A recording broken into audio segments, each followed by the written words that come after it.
2022 में योगी को नहीं हरा पाए, अब मौर्य मोदी को हराएंगे। करहल से मौर्य होंगे अखिलेश के सेनापति, निशाने पर होंगे मोदी।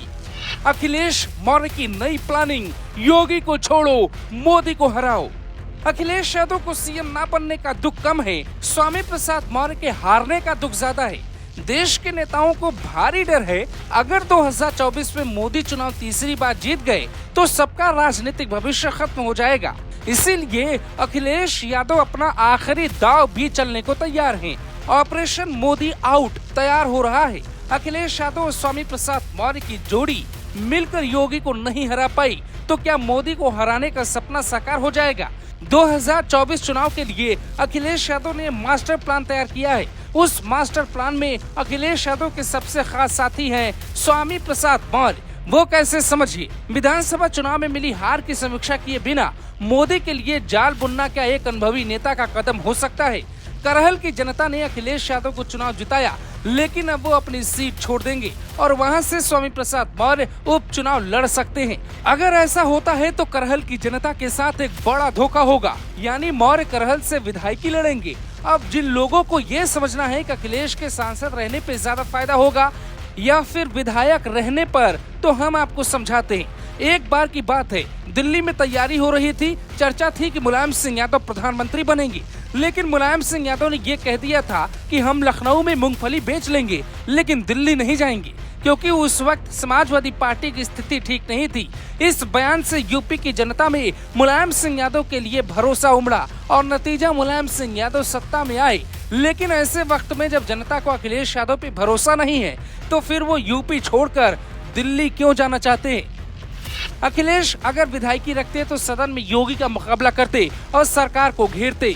5 सालों तक सरकार को घेरते, सवाल पूछते तो जनता में सपा के लिए भरोसा बढ़ता। जब विपक्ष जनता के एक भी सवाल नहीं उठाएगा तो फिर सत्ता की उम्मीद कैसे कर सकता है? अखिलेश मोदी को हराने की तैयारी कर रहे हैं, जबकि मोदी से उनका कोई मुकाबला ही नहीं है। मोदी को हराने के लिए कोई ऐसी पार्टी होगी जो हर राज्य में कुछ न कुछ सांसद बना पाएगी। हमारे सूत्र कहते हैं अखिलेश के कान ममता बनर्जी भरती हैं, वो उन्हें नया पाठ पढ़ा रही है। राजनीतिक पंडित मानते हैं अखिलेश का ये वाला आइडिया सुपर फ्लॉप होगा, पार्टी बेदम हो जाएगी। कहते हैं रस्सी जल भी जाए तो गांठ कमजोर नहीं होती। ठीक ऐसा ही हाल स्वामी प्रसाद मौर्य का है। अपनी खुद की सीट हारने के बाद भी मोदी को हराने का सपना पालना बहुत मजाकिया लगता है, क्योंकि जाति के नाम पे चुनाव जीतने वाले ठेकेदारों को जनता ने करारा जवाब दिया। अमेरिका चुनाव की तरह भारत में भी आपको एजेंडा रखना होगा, विकास के मुद्दे गिनाने होंगे, टीवी बहस में जनता को समझाना होगा और उनका भरोसा जीतना होगा।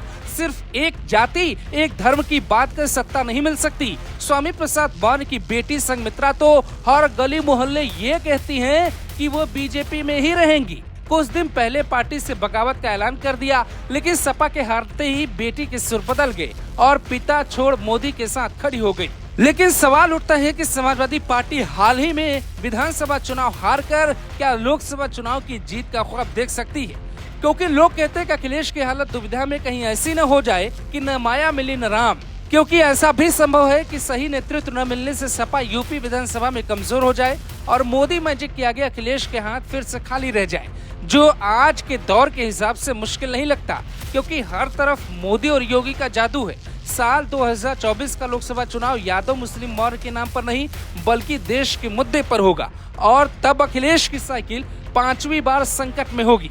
ममता बनर्जी का काम तो निकल जाएगा, वो बंगाल से देश की नेता बनना चाहती हैं, लेकिन सपा का बड़ा नुकसान हो जाएगा। लोकसभा चुनाव 2024 में अखिलेश यादव की कम सीटें आई तो फिर भविष्य में सीएम और पीएम बनने का ख्वाब सिर्फ ख्याल में ही आएगा। Bureau report, global Bharat TV.